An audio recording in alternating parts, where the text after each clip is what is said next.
والجماهير وعت دورها، واصبحت جماهير نادي النصر هي اللاعب رقم 1 لنادي النصر. انت شوف مباراتنا كلها وقفت جماهير نادي الصدقه يعني قديه وحققت انتصارات. المباراه الاخيره في المربع الذهبي مع الهلال 3/4 الملعب لنادي النصر، جماهير واقفه مخلصه مضحيه بصوت واحد، مو يعني في جمهور يحضر غير مؤثر، لكن جمهور من اول دقيقه الاخذ هتاف متواصل، تصفيق، تشجيع اللاعبين، معازره اللاعبين، زائرين في الملعب يهزوا الارض هز.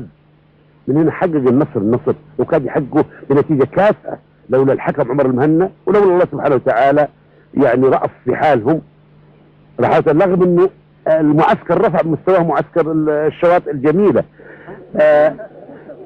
بعد مباراة نادي النصر مع مباراة الرياض راينا الملعب 99% و9 من 10 كله نادي النصر. يعني اول مرة انا في حياتي اشوف نادي في اي بلد في العالم في ملعب معه هالجماهير كلها، ما عمري شفتها.